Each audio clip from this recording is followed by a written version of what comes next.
of the question of the Biden administration's complicity in the unfolding genocide in Gaza. One of the things that we know is that because the genocide is unfolding so quickly and so brutally, the question that we have to ask here and that we ask the court is, what can a U.S. court do about this when the Biden administration refuses to acknowledge, it refuses to intervene, it refuses to repair, and it refuses to stop the Israeli government from committing horrific crimes against the people of Gaza? So with that, I will turn it over to Ms. El Haddad.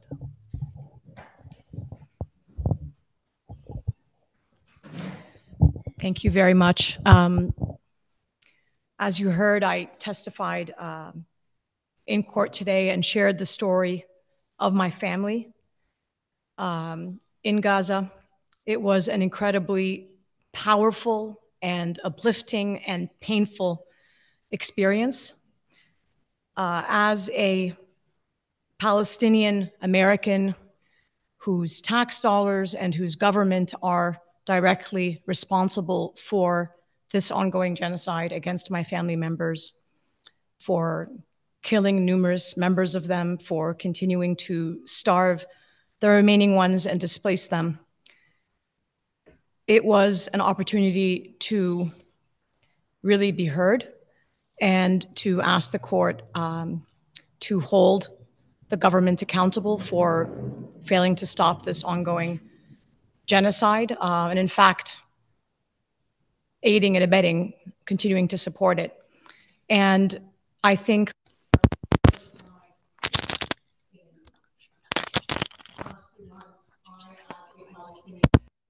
felt heard and felt seen. And in fact, those were the parting words of the judge, that you have been heard. It was an incredibly powerful experience, and we are very hopeful about the results. But even getting this far was an incredible victory and an historic moment. Now we are going to hear from Catherine Gallagher, who is a senior staff attorney at the Center for Constitutional Rights, who argued in court today. Thank you.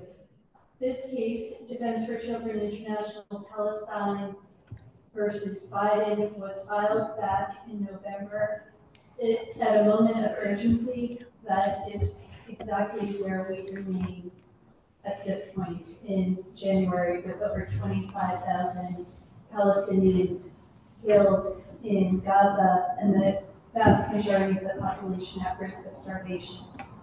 Let us remember also that Gaza is half the population is children, and more than half of the number of people killed have been children.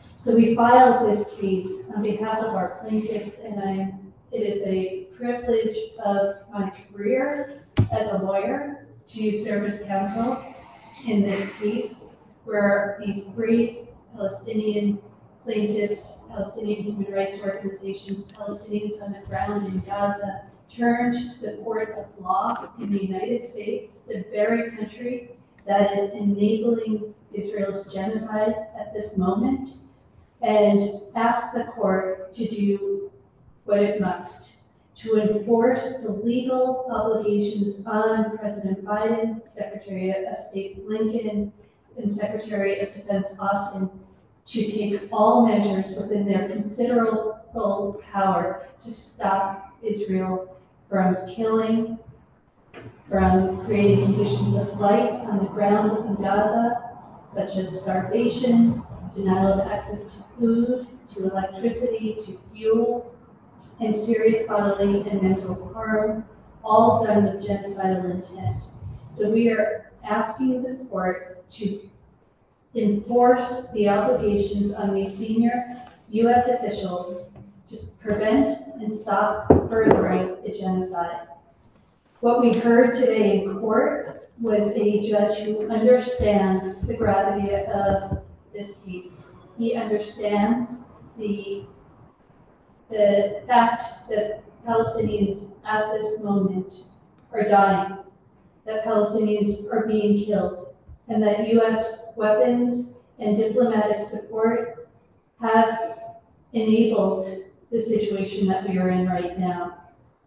He also understands that the Genocide Convention was drafted in the wake of the Holocaust to set out the legal obligations of never again. He recognizes that this Genocide Convention, with the duties to prevent, punish, and not be complicit in genocide, are the supreme law of the land in the United States, as the United States is a signatory to the Genocide Convention. He also understands that this is a binding legal obligation. And we have a judge who said that today's case was legally and factually the most difficult of his career. So we appreciate the seriousness with which he's taking this case, the seriousness of the import of his ruling, whether or not he is going to enjoin President Biden and other senior U.S. officials from continuing to send weapons and enabling this genocide. We hope that he understands that he may be the court of last resort for enforcing the law against senior U.S. officials. We will see what his ruling is. It's under advisement at this moment, so we don't know when we will get a ruling, and I will stop here.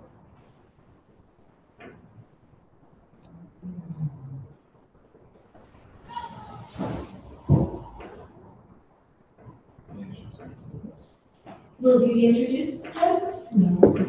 Introduced. All right. Hello, everyone. My name is Ahmed Al-Food, and I'm a legal researcher and advocacy officer working at the Haq, Palestinian Human Rights Organization.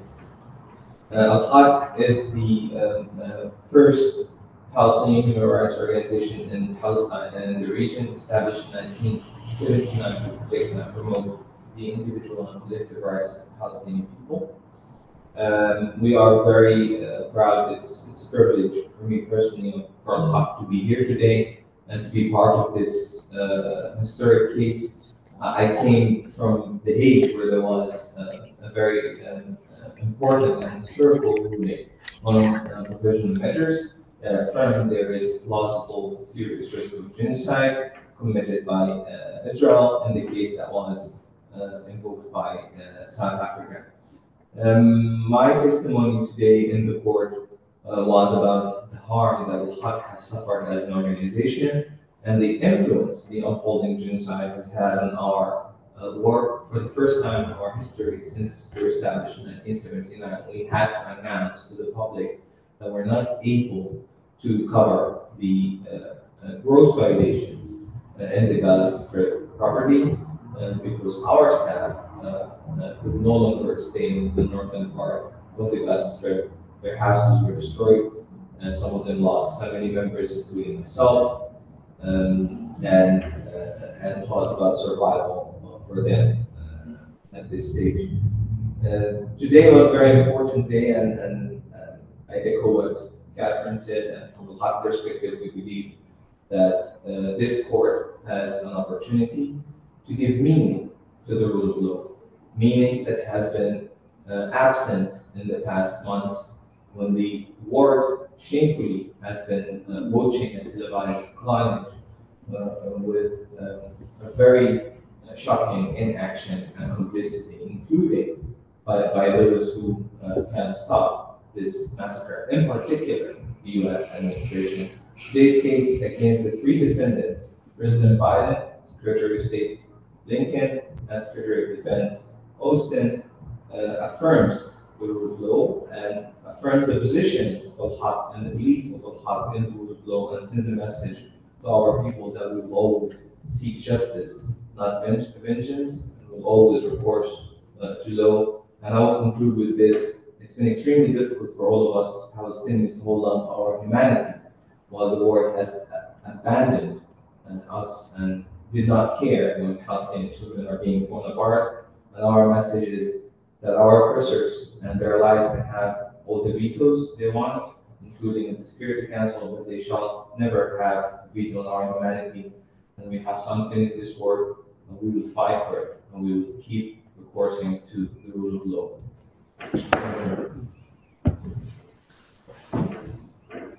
Hello, everyone. I'm Barry Trachtenberg. I serve as the Rubin Presidential Chair of Jewish History at Wake Forest University, where I teach Jewish history, Holocaust studies, and genocide studies. And in spite of the U.S.'s efforts to block my testimony today, which they did try to do repeatedly, the judge allowed me an opportunity to talk about how we are at an unprecedented moment in history where we actually have an opportunity to stop a genocide while it's unfolding before our very eyes.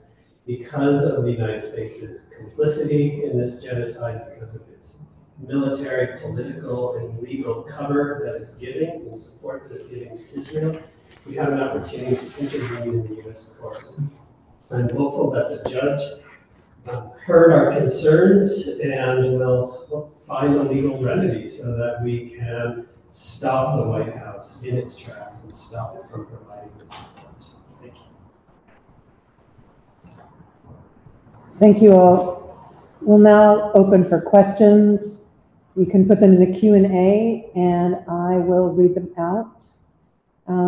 We have one question now, the first. This historic hearing comes at a time when Joe Biden is actually running for re-election and looks likely to become the 2024 Democratic nominee. What would it mean for Biden to be allowed to be potentially re-elected as president without being held accountable for his actions in Gaza?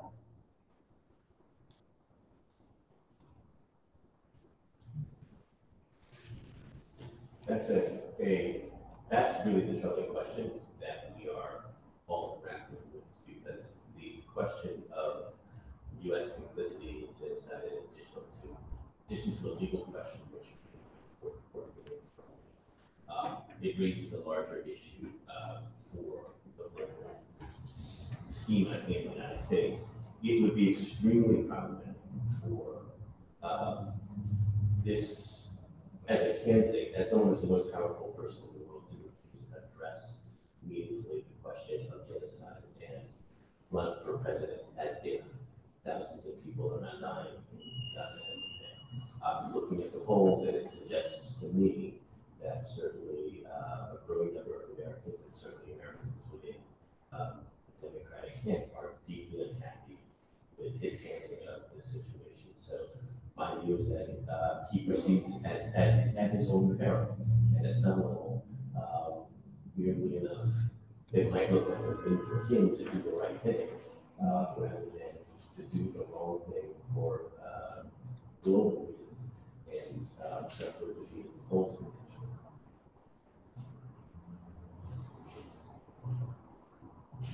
Does anyone else want to answer that?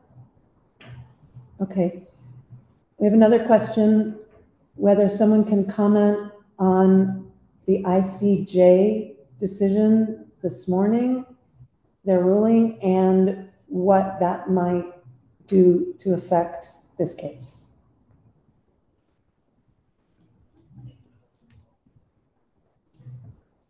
This morning, the International Court of Justice issued provisional measures in the case that South Africa brought against Israel and laid out a number of findings and a number of steps that need to be taken immediately.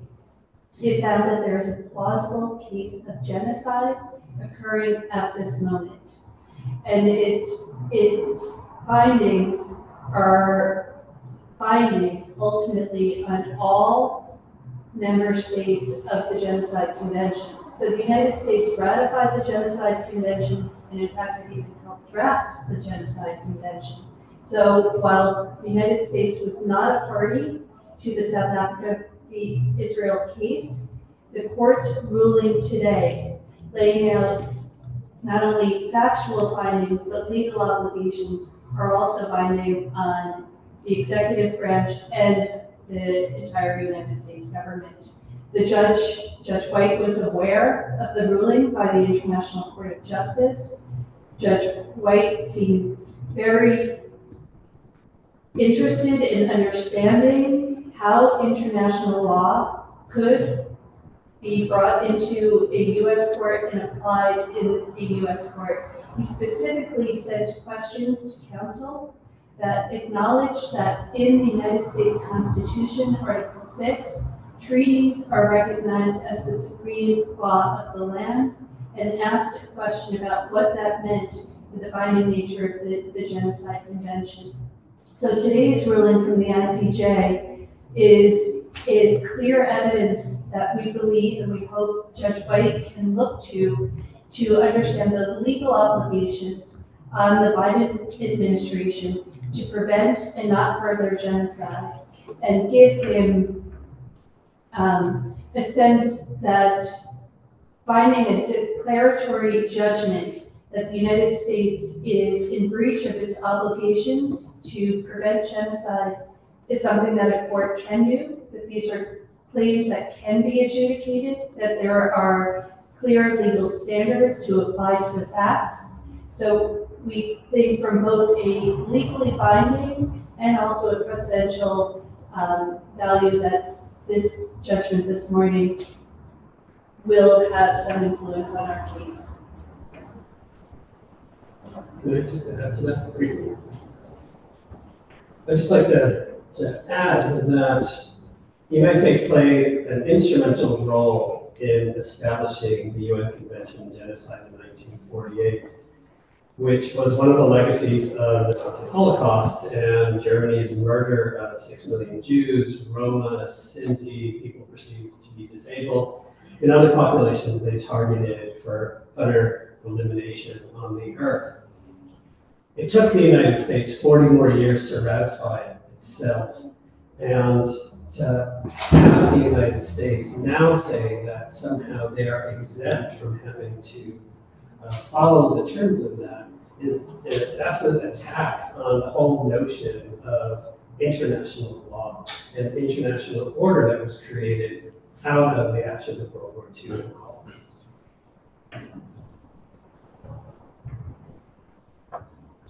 Thank you.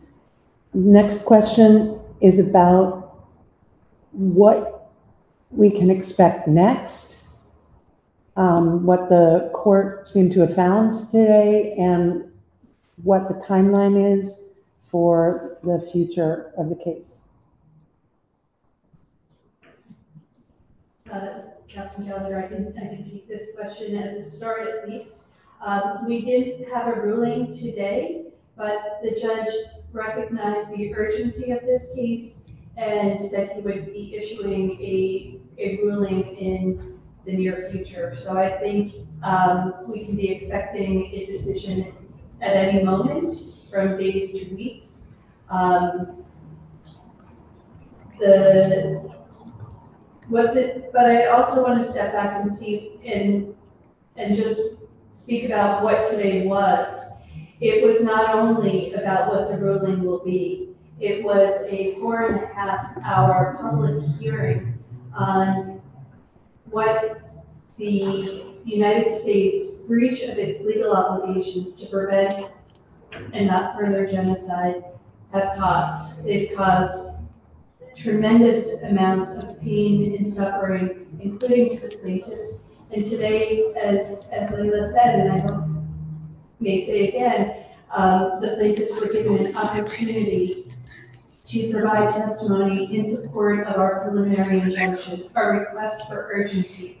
They were enabled and given space to talk about the profound harms that they have been and continue to endure. So the outcome of this case in the ruling, certainly we are eager to get a preliminary injunction and to have an order that stops the flow of weapons from the United States to Israel to be used against the Palestinian population in Gaza. But already what we had today was the United States government being asked again and again and again, how and where should I enforce the Genocide Convention, if not in a US court? Because the United States has refused the jurisdiction of the International Court of Justice when it ratified the Genocide Convention.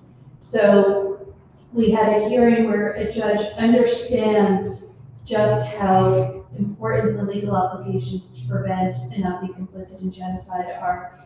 And the government of the United States, the Biden administration, that essentially was saying there's no court to adjudicate these claims against us.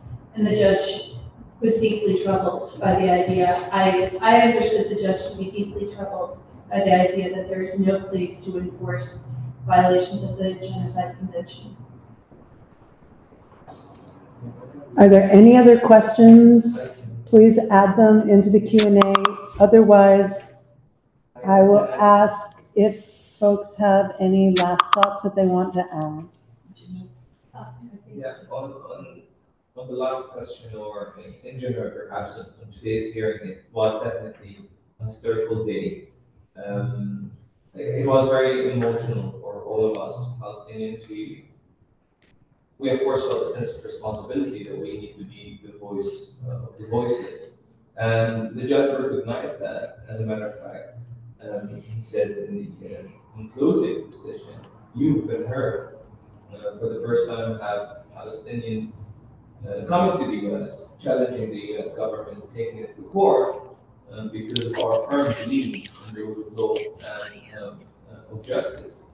What we're seeking is justice. I think, as Katie mentioned, the judge seemed to understand the gravity of the situation and the importance of hearing from Palestinians, not only about them. And I would encourage everyone to watch the hearing. You don't need to be a legal expert to understand the situation and to hear the government's arguments, which, as the judge mentioned at the end, did not actually argue with the fact that the Palestinians are being killed, that the Palestinians are being indiscriminately bombarded. As a matter of fact, this was admitted by the first defendant, the President of the United States, Joe Biden. The government's arguments were basically that the court does not have jurisdiction and always kept repeating the same thing, the separation of power, trying to portray the subject matter of this case as a matter of foreign policy or political matter rather than legal matter. Although, as Katie very well argued the case in an impressive manner, that is not the case. The situation before us is a legal one. It's a legal question. The American government has legal responsibilities, legal obligations under the Genocide Convention, and not only the United States not meeting those obligations is actually contributing to a genocide. So the Genocide Convention includes that states must punish those who commit genocide, but also do everything in their power to prevent genocide from happening, not sending weapons to genocide, to a genocidal regime that continues to kill children. And I think this was very obvious in the hearing, and that's why I encourage everyone to listen to it, to listen to the testimonies of everyone, especially Paris, who's an expert on genocide, and how it was clear for those who understand the law that things are going in this direction. And with all due respect, if as a lawyer I could see that this is going towards genocide, the Center for Constitutional Rights was one of the first among Palestinian organizations to warn from an unfolding genocide. Genocide scholars warned from the very beginning that we're going in this direction. I found it hard to believe that the government didn't see that coming. So in a way, the government knew that we were heading towards genocide. Israeli leaders were absolutely clear about their genocidal intent and in an unprecedented manner. And usually in such situations of genocide, as you explained today, the hardest part is genocidal statements and proving intent, because those who want to commit genocide won't tell you. But it seems that the U.S. has ensured impunity for Israel that made the Israelis feel invincible and that they're untouchable because of the prevailing impunity they have enjoyed, that they're just open about it. So we're at a historical moment, as I said, where the court has the opportunity to adhere to the rule of law and give it meaning, and listen to American citizens and apply American law. The U.S. is not only in violation of international law, it's actually in violation of U.S. law and has a responsibility to abide by the law. So this is a test to the American system of checks and balances, and we have confidence in the court and look forward to Judge White. Thank you. Just some closing comments, maybe. We as Palestinians in general, Palestinians in Gaza specifically, have endured layers upon layers of trauma for months now, and have felt completely invisible, have been feeling like we're living in a dystopia. And it was incredibly powerful for the first time to have felt heard in a US federal district court, and to have had a discussion about the Palestinian Nakba for the first time. The ethnic cleansing of the Palestinian by Zionist forces in 1948, as well as the extension of that Nakba, the ongoing Nakba in Gaza at this moment, and the ongoing genocide, and to have the judge listen carefully, attentively, and want to hear more, and to conclude by saying you have been heard, and to not have the US government, in fact, object to any of those facts, and that discussion that was tabled was really incredible.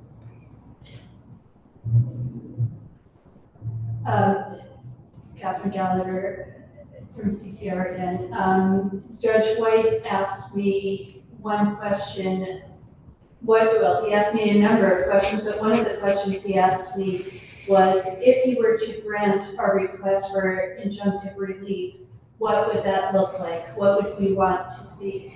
And what we are asking for here, and what we want to see, is the stopping of sending of US weapons, including bunker busting bombs, Hellfire missiles, 155 military cartridges, JDAMs, weapons that are being used in the besieged small Gaza Strip against a population that is currently majority displaced, living in camps without access to basic necessities for life, including access to medical care, and being bombed with US weapons.